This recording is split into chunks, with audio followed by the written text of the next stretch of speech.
You know, I think that if I'm the smartest man he knows, he needs to get out more often. Anyway, we are at a magical time.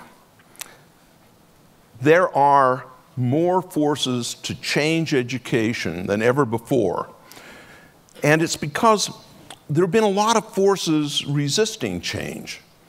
But then when it happens, when that car stuck in the ice gets broken loose, and finally it gets broken loose, then the velocity becomes almost infinite. Anyway, we know that this doesn't work. That having a homeroom full of people listening passively is an old metric, and yet we still are stuck with it. We have this massive disruption, and it's happening really as we move from sage on the stage to the guide on the side. But it's a little more than that. We now have enough knowledge about brain science. And, you know, people think of me as a businessman. I think of myself as a scientist. But I'm a secondary scientist. I try to read everything that I can about a subject, figure out what the correlation of concept is, and then how to apply it. And if we were to design a school based on brain science, it would look nothing like what we have today. But it will look very much like what we will have tomorrow, because the change will be put in, and it's going to be based on fundamental science. Games are addictive. Why? There's a whole bunch of reasons. I'm going to talk about that a little while later, because what we really want is education to be addictive. And just like the drug dealer down the street, first one's free. Explorer, passive, students, the whole role is changing. And this does more than just changing the way you learn. But what we have to do is we have to keep passion alive. We have to have excitement and curiosity, because that drives everything. I mean, Steve Jobs worked for me. He was a little prickly, but he had passion. You could see in his eyes that he was in the present every minute of every hour of his life. He was one of the few employees that I ever had that I would come in to work and he'd be asleep under his desk with a futon. Clearly, he hadn't showered. We have so many digital tools today. And what is that? I mean, there are really good tablets out there that are 130 bucks, 140. There's even one in India that's not that great, that's $35. But these are tablets that can deliver education. So the cost barriers are gone. The networks are robust. Even 5 years ago, if you had 20 PCs on a network, you almost had to have a full-time sysop to keep it going. No longer a factor. I've never been more optimistic. I see change after change after change. And it's very interesting. Some of the people, some of the leaders of small districts, a couple of larger districts, have got it. And they are implementing massive, massive change in their school districts. We're working with one in which, quite candidly, our goal and their goal is we're going to increase the outcome of their whole district, 17,000 kids, by 2 standard deviations. And we think it's possible. I've never been a teacher. It's not really true. I've taught a couple of classes on games and entrepreneurship and things like that for universities, but it's just for one day. I can tell you it's the hardest work I've ever done in my whole life. People who do teachers today have an impossible job. But anyway, what I wanted to point out is I actually have been a teacher. I've got 8 children. Some people think that's excessive. But I did it totally out of intellectual arrogance. I really wanted to have more of my wife and my DNA out there because I really think that they are extraordinary kids. And I really want to bring a lot of that stuff that my kids have to everybody. Little Johnny goes to school his first day. Teacher says, "Johnny, what's the difference between ignorance and apathy?" And he said, "I don't know and I don't care." Unfortunately, that represents probably not the first day of school, but it definitely represents a significant portion of the 3rd, 4th, 6th, 10th grader. We increasingly make school hard enough, more difficult to maintain enthusiasm. One of my sons came home from school. He was in high school. He was going into his junior year. And he said, "Dad, I'm dropping out of school." I was horrified. And I said, "Why?" He says, "I don't do busy work." And I said, what happened? And he showed me a report card, and he had an F on his biology test, or on his biology exam. And I said, "You know biology?" He says, "Yeah. I maxed the tests. I had the #1 score in my class, but I didn't turn in any homework, and she flunked me." I went to talk to the teacher, like any busybody parent would. And I said, "What's going on here?" She says, "Well, Wyatt really understood what was going on, but he didn't turn in any homework. I wished I could grade so that his grade represented his grasp of the material." I thought to myself, huh? And unfortunately, things like that, we don't know how many times people are being turned off by that kind of a structure that represents a different learning style than somebody else. So we have to be careful.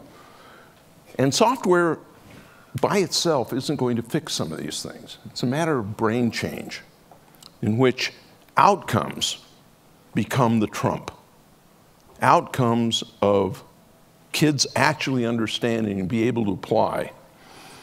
And this is going to take a sea change, not just of the kinds of things that we're learning, not just the way we learn things, but why we learn things.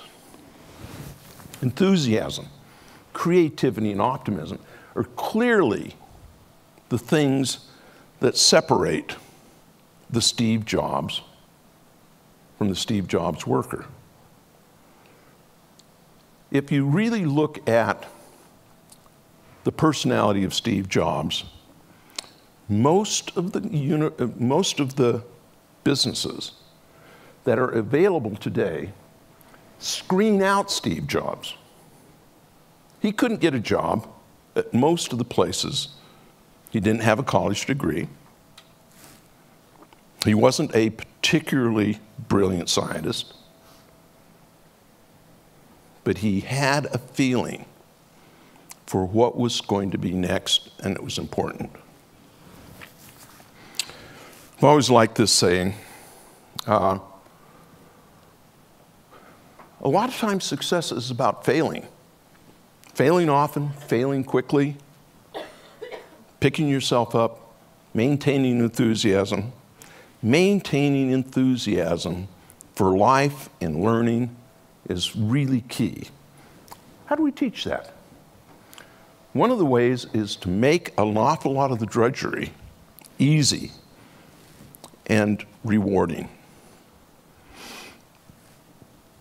Steve and I were good friends for years, and he and I used to talk about the way he learned versus the way all of his friends learned.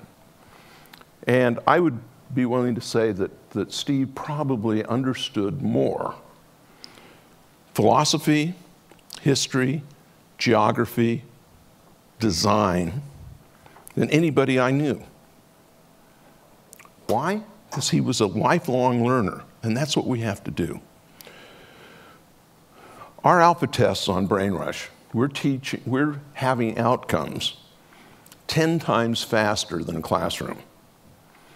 Now, that's not to say that we want to take over a classroom. We just want 10 minutes in every classroom to impart the foundational material. And then, for example, our alpha test was in Spanish vocabulary. For the first time, Spanish 1 teachers were able to conduct 100% of their class in Spanish because the kids had the vocabulary. As I said, the perfect storm is here. Cheap hardware, robust networks, brain science, and it's the perfect storm for change. You will see more change in the next few years than the previous 50 years combined. And the winner will be the American people. But it's not just America. You know, there are a lot of countries right now that are ahead of us in a lot of ways. And what we need to do is be willing to embrace the new technology and make it happen so that we, across the board, are back #1 again. And I think we can do it in 3 or 4 years. Big data analytics are one of the ways that we learn. Right now, there are a lot of things that we don't know. There's a lot of opinions. For example, what is the best breakfast for a student? There's people who say carbs. The brain uses massive amounts of carbs. Others say no, but you get sugar highs and various things. Maybe it's a protein mix. But nobody knows for sure. And I actually believe that we will know the answer to this within 2 years, where we can actually fine-tune the brain of our students. What about exercise? It's pretty clear that kids who exercise early in the morning before school have significantly better outcomes. And yet we find our school systems cutting out PE or putting PE at the end of the day. That's stupid. That's really stupid. You know, all you have to do is read the brain science for about 2.5 nanoseconds, and you'll know that PE, before you learn, is important. Why are we doing it? It really makes me irritated. Anyway. Software does another thing. On an individual basis, it allows you to test a concept, iterate it, make it better, and test it again. And the closer you can bring that cycle together, the better we can prove. So I believe that we are going to know more about education in the next 3 or 4 years than ever before, by maybe another order of magnitude. The current system puts a teacher in an impossible position. This doesn't help, because all you're really doing is putting, it's called teacher in a box. If you take a passive lecture and you put it online, it's no more effective than this is. What you have to do is you have to get active. And so the digital tools allows a teacher to not necessarily be a discipliner or an entertainer or a judge or a clerk or a drill sergeant. The teacher wants to be a mentor, and you can only do that if the effective class size is reduced. And that's what happens when you have part of the kids doing screen time. What we have to realize is that our students today have different brains. When I started school, school was the most exciting thing that was happening in town. The alternative was watching the river flow and the corn grow. That isn't what we have today. For example, meeting for coffee, going for dinner, going to a museum, at the beach, at a ball game. We are constantly online. And most of the things that kids are doing today are actually active. Why? Well, it turns out that if you put a kid or a student or anybody in an fMRI, one that detects brain activity, nothing lights up. If they're watching a lecture, watching a movie, reading a book, these are all passive things. The minute you ask for a response, everything lights up. That is the learning moment. You can show over and over again that when a student thinks about what they're doing sufficiently to make a response, that is the magic, that's the aha moment. If you add extreme time pressure, what do you get? Extreme time pressure puts you in the present. You don't have time to think about what you're doing after school. You don't have time to think about the cute girl that's sitting in front of you. You don't have time to do anything but put yourself right in the learning moment. So active with extreme time pressure. Then it needs to be adaptive. Why? Well, it turns out that some kids who were very, very smart are slow. You say, what? I thought slow was a euphemism for dumb. No, slow is just slow. They take a little while longer, but they actually come up with better results many times than the people who are just blistering through things. Some people just read slower. Some people think slower. Any of you who are getting older, you lose a millisecond of reaction time, i.e., your brain gets slower as you get older. Millisecond per year, past the age of 19. That says that my kids can beat me at any video game, which really irritates me. But if there's stealth and guile involved, I can beat them. I'm wily in my old age. So adaptive, personalized to the student, is a really important thing.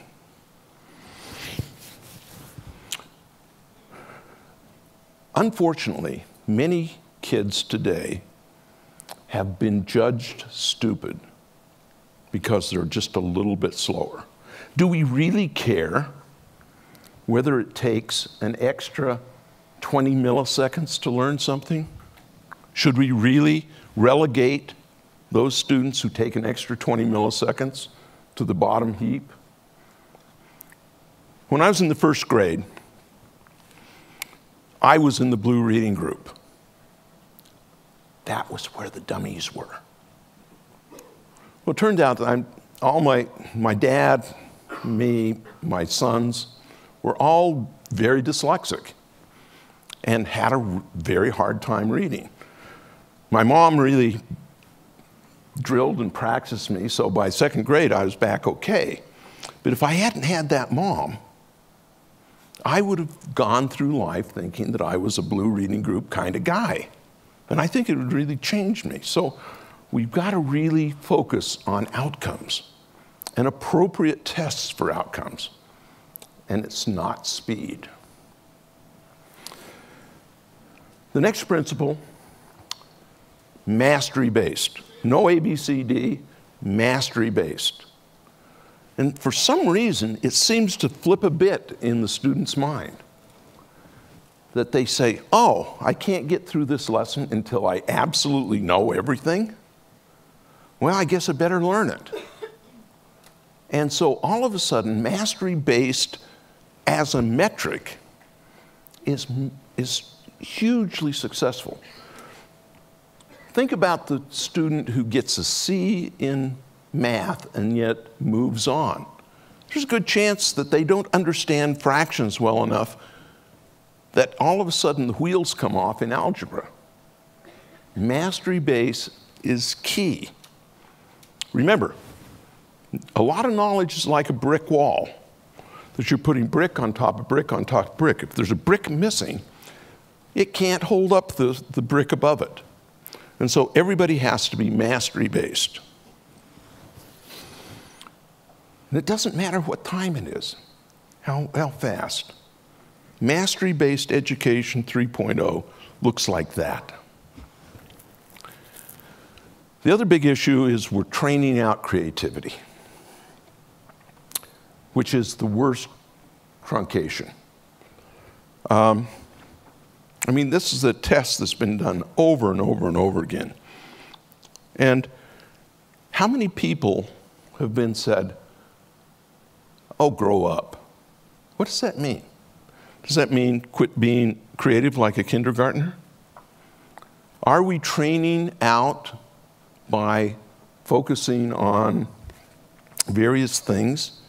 Are we training out the very lifeblood of what will make us a predominant player in tomorrow's economy?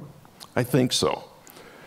And so we need to constantly have these projects and these things that let creativity flow and prosper. In school, this isn't going to work, and it never has. What you have to do is you have to have people who are playful. My book that's been out about 6 months now, it's called Finding the Next Steve Jobs, and it's all about how you can maintain the playful and creative outlook of doing a lot of things outside the box. That's my book. Half the new jobs will be, half the jobs in 10 years will be new. You say, new? What, like what? Well, right now, I can't think of anybody that's repairing auto-drive cars. But once you have auto-drive cars, there's going to be some interesting things, like no more auto body shops. Virtually all the auto body shops are dealing with fender benders from distracted or inadvertent driving. All of a sudden, with auto-drive cars, that doesn't happen anymore. So out goes the auto body repair. In comes repair of the technical systems. A higher level of knowledge that has to be known to deal with sensors, computers, networks. Self-created jobs. Entrepreneurship is the key to so many problems. Stop to think about what happens when somebody says, give me a job, please. You automatically put yourself into a supplicant position. You are at the whim of the employer. When you are taught entrepreneurship, all of a sudden you say, I don't care, I'm going to make my own job. Think how empowering that is. Now, that doesn't mean you have to go out and get venture capital and all that. Right now, anybody, anywhere, can make $100,000 a year working in eBay business if they're clever and walk around and just do things. It's the ultimate market. If you can tell a story, go on to Kindle Singles, publish short stories. If you can write, if you're good, the market will reward you. The market is getting rid of friction everywhere. And these are the kinds of things that need to be taught. If I was an English teacher in high school, I would reward the best grades for the kids who put one of their stories up on Kindle Singles and actually had people buy it, and then had people reviewing the book online. Now, I know that if I were doing that, I would game the system and make a bunch of reviews for myself. But at the same time, every high school kid should know how to market on eBay. Every kid should know how to access some of these marketplaces. What about operate a 3D printer? 3D printers will be $250 in another 2 years. Every household will have one. And if you come up with an interesting design, people will buy it for 50 cents or $1. It'll be the app store for stuff. Are our kids thinking this way? Are their kids being taught this? I don't think so. Few places they are. I believe,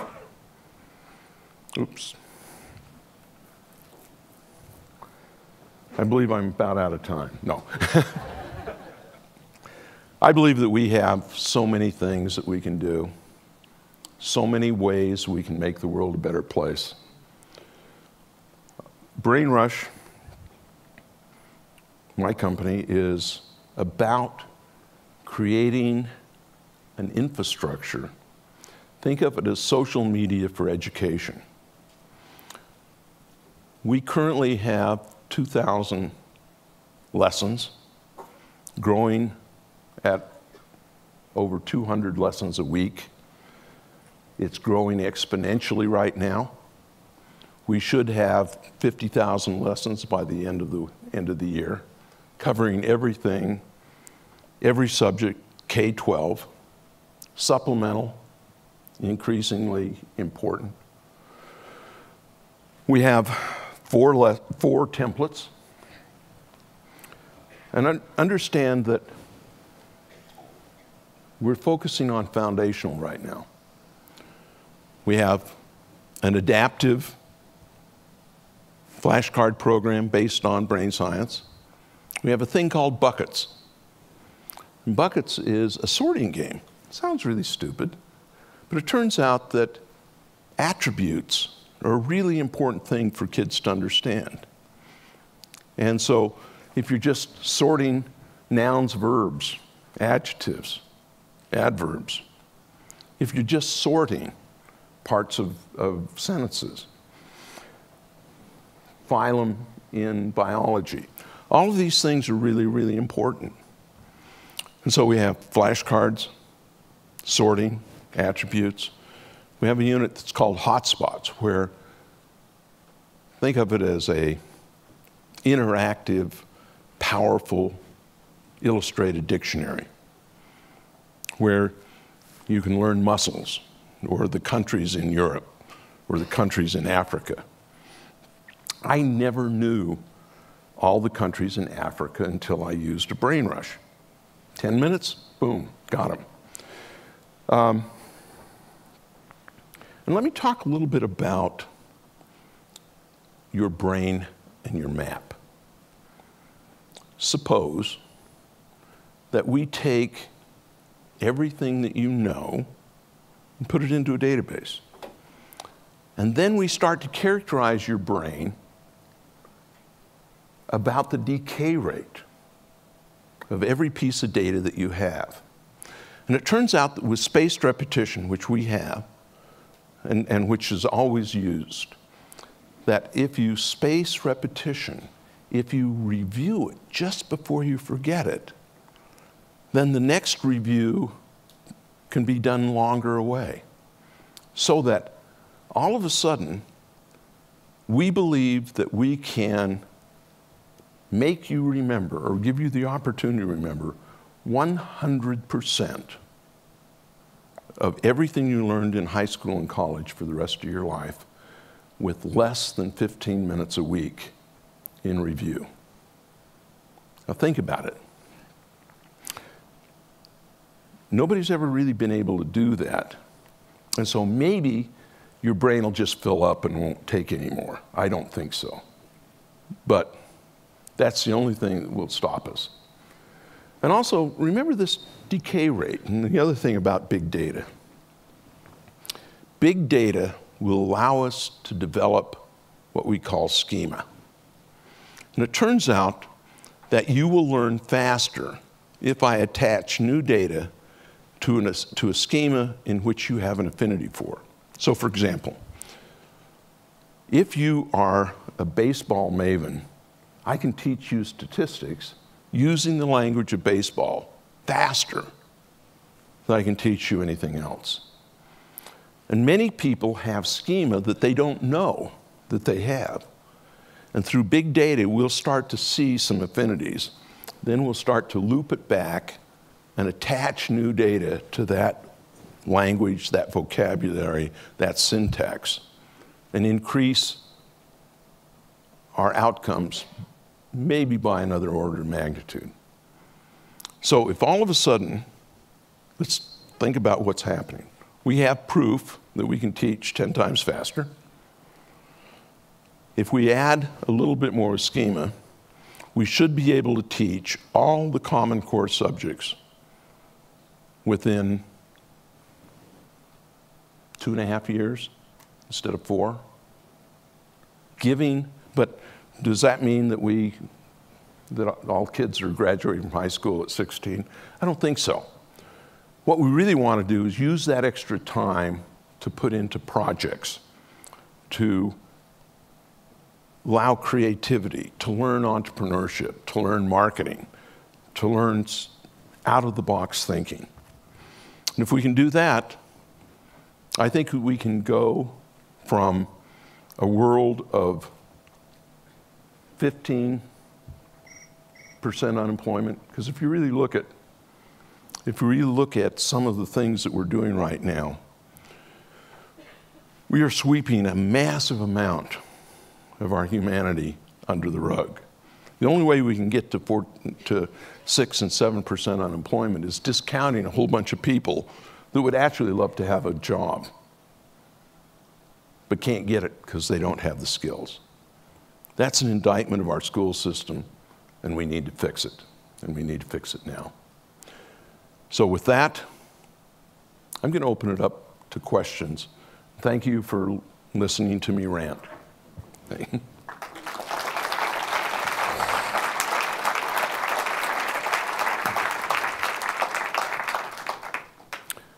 Questions, challenges, hostilities? Can you talk to us a little bit more about brain rush?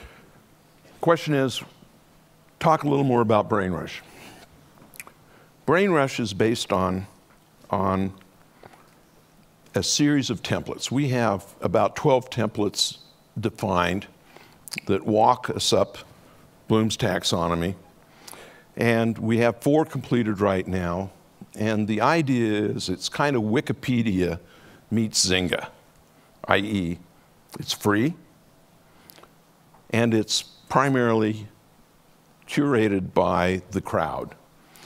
Our templates are made so that any teacher and students can create a lesson.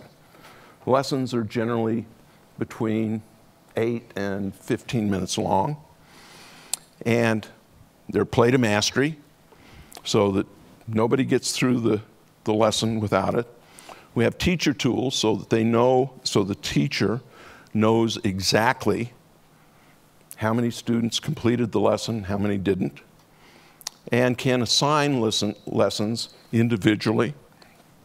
We have playlists so that there are several brain rushes over a period of a week or or a quarter that they can go through. And then there's a mastery meter, which says that if you finish a brain rush today and play a different brain rush tomorrow, you'll also be tested a little bit to have this spaced repetition algorithm go in. And you say, it's free, how can you do that? Well, we believe that there are some wonderful things that we can do, AP subjects, and think of the App Store for educational content. And so we will have a paywall, and we will give every teacher a certain amount of joules that she can give out to students who are not necessarily, whose parents don't sign up for the regular lesson. But more than that, what we want to do is create a conduit between students and parents. And that conduit is an email every day at 3 o'clock that says, little Johnny was working on spiders today, and it would be good if you asked Johnny to teach you about spiders. And these are sort of the things that tell you the difference between spiders and insects, or parts of speech, or whatever. Because kids, when they come home from school and are asked the question, what did you learn in school today? There is a 100% chance that they say nothing. But we know that's not true. And so by linking that together, what we really want to do is have parents have the ability to ask a closed-end question. Because what kids hate are open-ended questions. They have no idea what's going to happen. So they want to stop debate before it starts. And we think that those tools become very valuable to parents, and parents will pay a little bit of money for that, and that's going to be good enough for us. We only want to be a little bit rich. What we really want to do is do some really good things for the world. Hi there. Thanks so much for your time and your talk. I had a question. So as a learner myself, the things that I found that interest me the most are things that there aren't correct answers to necessarily. So I wanted to ask about, I'm kind of going to use your research into mastery-based learning because it sounds like you, and just I like the secondary scientist. I'm going to be the tertiary scientist here. So help me understand with something like BrainRush how some of the questions that students engage with at very high level thinking, right? Questions of, say, economic policy, Marxist theory, or what is the good in philosophy, right? They're not correct answers to those questions necessarily. So what does brain science tell us about how we can use technology like the technology that you're talking about to engage with some of those higher level questions? It's amazingly sparse, and we actually aren't good at that, and we're not trying to be. It's kind of, you know, when you're a small company, the last thing you want to do is try to boil the ocean. And the reality is that deep learning and deep reading and all these things, those are really hard. And what we want to do is we want to bring the base of all students up to the point where all of a sudden we can start engaging in those areas. And that's where a mentor and a teacher gets to be really important. And you know, there are some interesting things about teachers right now.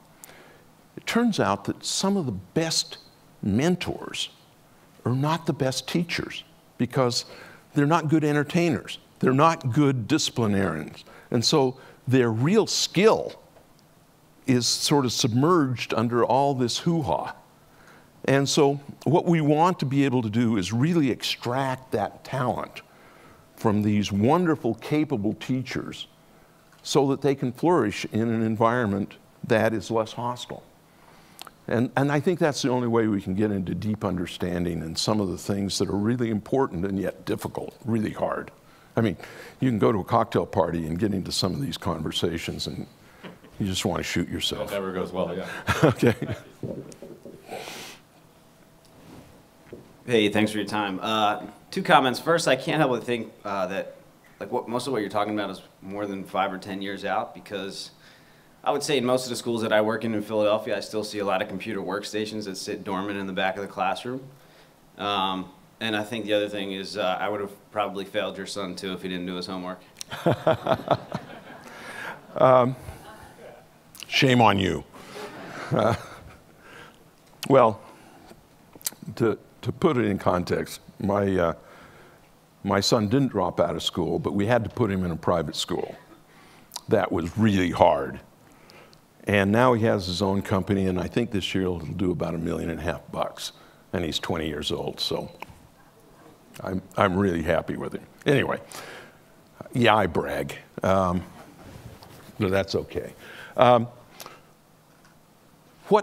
reason I see such promise is that, yes, there are school districts all over the nation that are peopled with Luddites that of tremendous resistance to change. And it reminds me a little bit of what I saw when Ma Bell was broken up into the Baby Bells. And it was very interesting. You'd go into some of the Baby Bells, and they'd say, yeah, change is coming, but I'm 2 years from retirement, not on my watch. And we see this in a lot of school districts that are ossified. The teachers don't want to change. They don't use email. And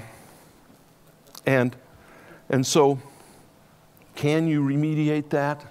Not very easily.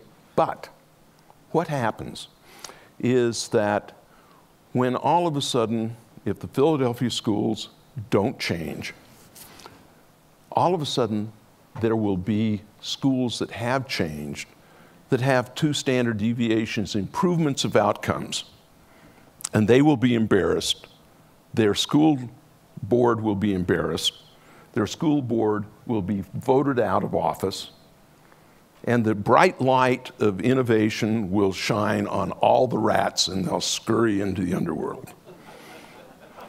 Doesn't happen all at once, but it happens relentlessly. And the bad school districts will be embarrassed, they'll be shunned, and they'll be shut down. And it will happen within 2 years. Mark my words. Anyway.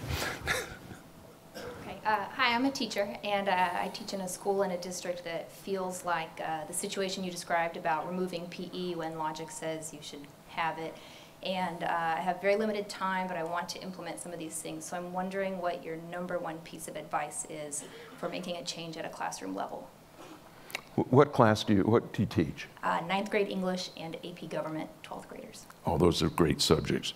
The first thing I would do is I would go in to Brain Rush and figure out a brain rush, and we have enough of them that I'm sure you can pick out a lot of them. If they're not quite right, grab it, pull it down, make the changes that you want, and just have a 10-minute either homework assignment or in your classroom. Do you have any tablets or anything in your classroom? No, I have 2 desktop computers. But I have a lot of students with smartphones. Okay, smartphones will work. But start using the tools around the edges. Get comfortable with them.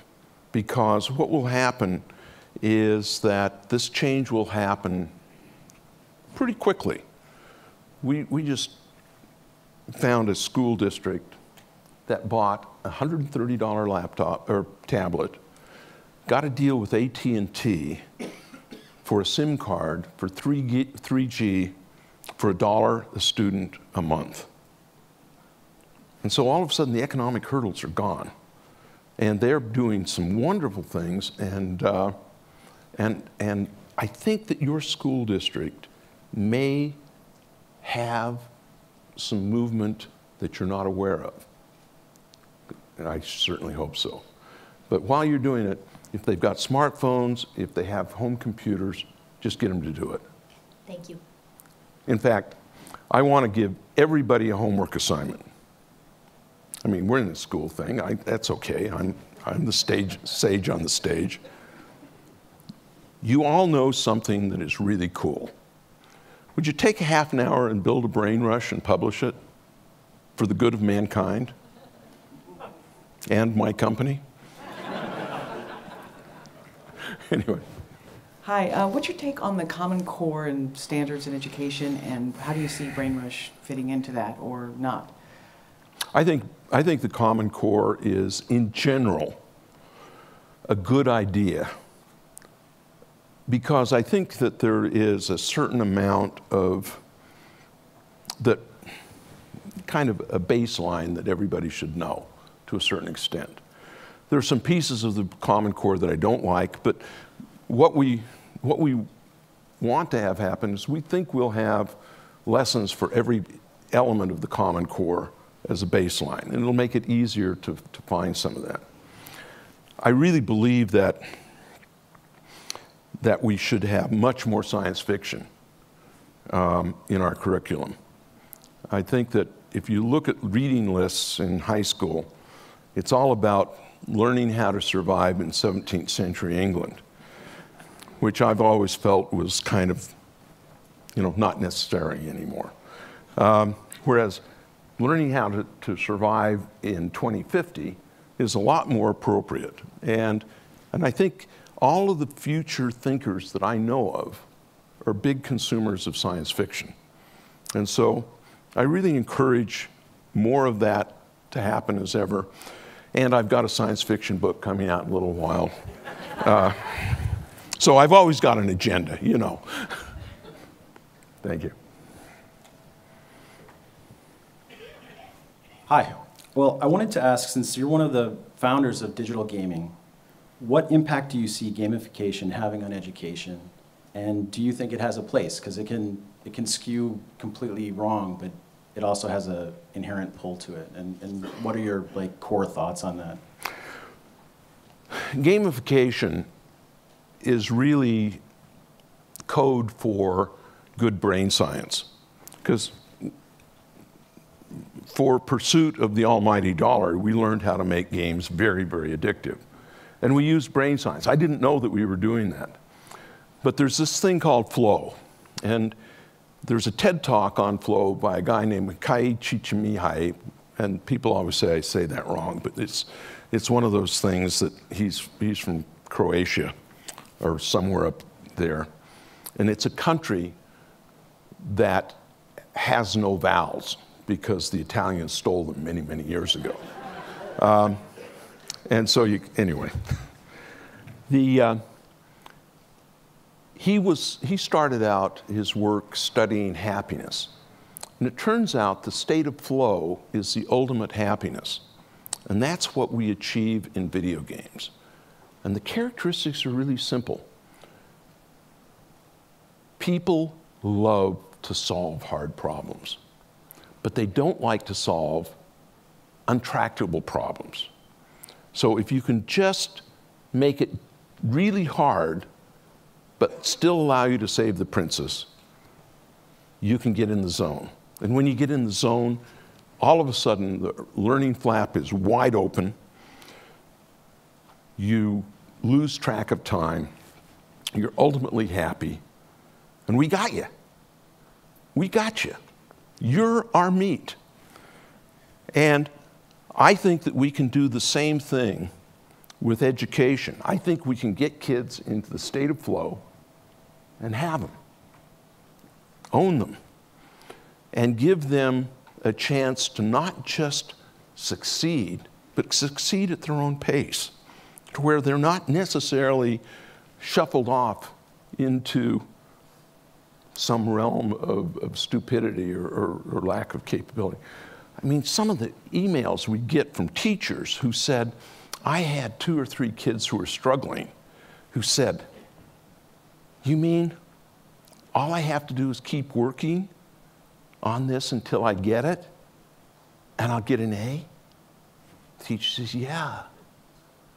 So I don't have to keep up with anybody else in the class? No.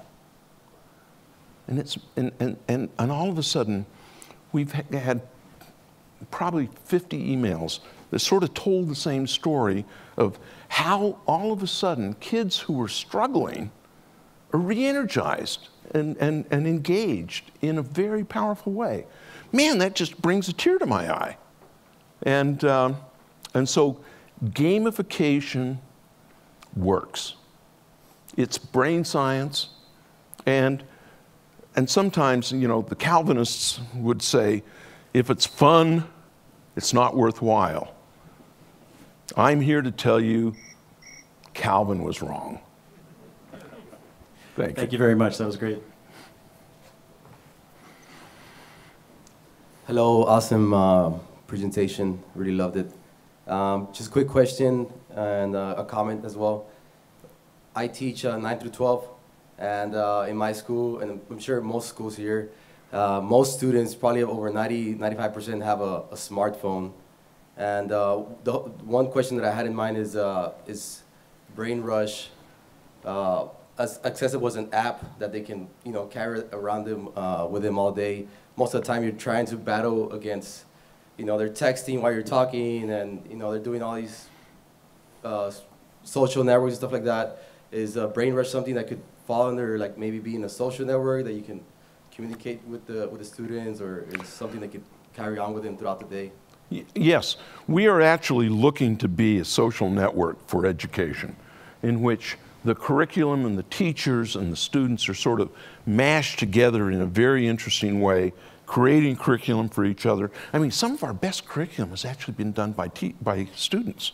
That's cool, because we know that if you try to teach something, you've really got it, you really own it.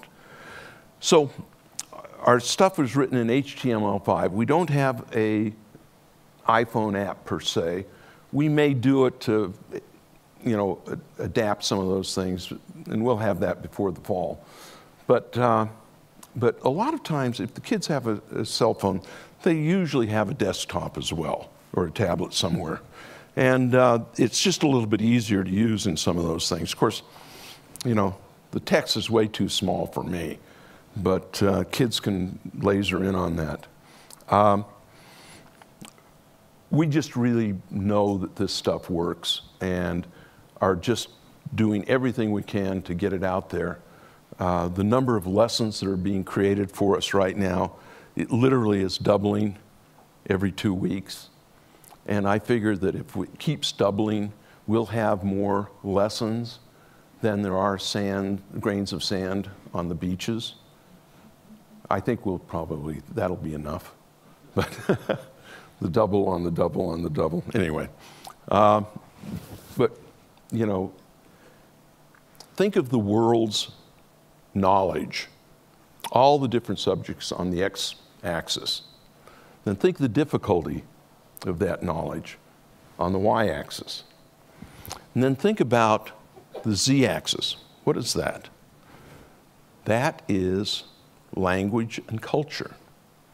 So for every one of these intersections, there's a z-axis in which this history is in Spanish, in Mandarin, in, you know, Swahili, in French. And so a language learner should be able to go in and out in the z-axis to a language which is important or most understood. And I believe that that knowledge framework can be a resource for the whole world. And that's kind of what we're trying to build. And a network, a social network, bringing all these learners together. Thank you. So you do a great Sage on the Stage, by the way. I just wanted to let you know. Thank you. You know, and I really, you know, I'm trying to figure out how to not do this. No, I mean, think if I were to have... I have a question for you that hopefully will help. Okay. So I'm a learning scientist. I'm always curious about how and what people are learning. And if you could switch to guide on the side, what are you currently curious about that you don't have answers to, that you want us to be inspired by your curiosity and kind of walk with you on? Oh. If I give you a really honest answer, you'll think I'm nuts. I'm fascinated right now with immersive theater. And I'm in the process of figuring out how to take a 10,000 square foot warehouse and turn it into a disabled rocket ship that's infested with aliens. And that how can the people that I invite to that they're part of the audience, how can I ingrain them into a story narrative in which I challenge them, I make them laugh, and I scare the shit out of them. Now, that may not sound hard, but I think it is. And I'm sure it's totally away from what you want to do. No, I do VR learning research, so it's right up my alley. VR is so cool. And, you know, VR, if you can keep from throwing up, it's really wonderful. Well, you know, virtual reality is the biggest throwback on that is motion sickness. And certain people are really adapted or sensitive to things without horizontal, without an artificial horizon or latency. Latency is the big ugly thing. But John Carmack, one of the gods of the video game business, who basically was the guy who wrote most of the really hard code for Doom, is working on this, and I am highly enthusiastic about Oculus VR. Watch that in the next little while. It's going to blow your socks off. Anyway. It's really nice being able to watch you talk, hear your thoughts. One of the big things that my parents really taught me was whatever I put my mind to, that I could achieve it and do it. And they would let me know when I would achieve those things. And I was just wondering if Brain Rush or what your thoughts are on, you know, applying the learning. If for everything I've learned in college, everything I've learned, even if I got a B or a C, it was if I could apply that in real life. Like, what does Brain Rush do, or any thoughts you have in general about some kids don't have parents that remind them of that or show them, hey, you just did this, check that out, you know, or here's how you can do it. You know, taking that learning platform into actual achievement. What are your thoughts on that? Well, you know, there's an interesting thing. There's some people that believe that the inmates should, in fact, run the asylum. I think that kids too often don't know what they don't know and don't know what they want to do, and that they have to, and they really need to have a broad stroke of different things. I've tried to always bring my kids to as many different trade shows as I possibly could, even when they were little kids. And I would cheat and get them in, even if there was an age limit. And the reality is that gives a wide variety of things. The more different things you can expose your kids to, the better off you are. So, Hackers Conference, Maker Faire.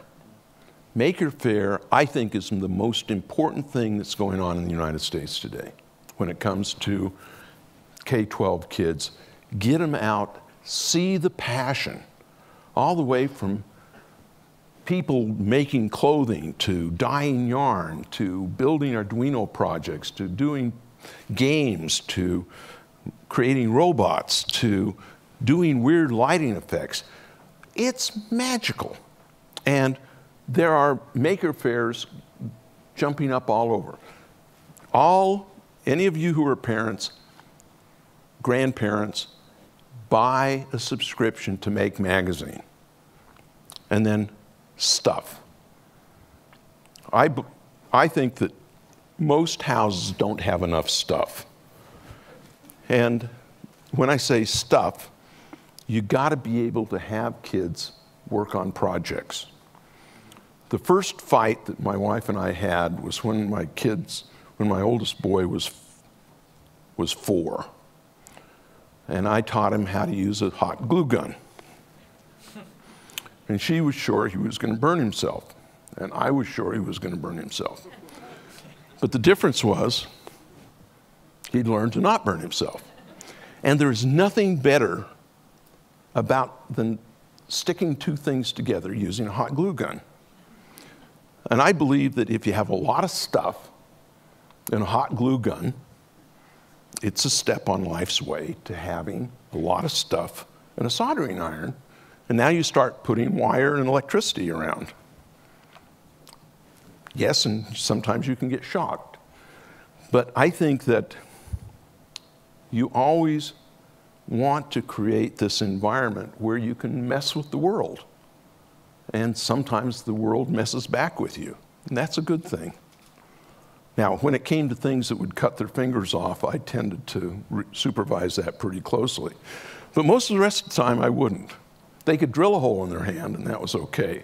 I just didn't want them to cut something off. So I think that the world is better with more stuff and more things that you can do, and I just ran out of time. Thank you.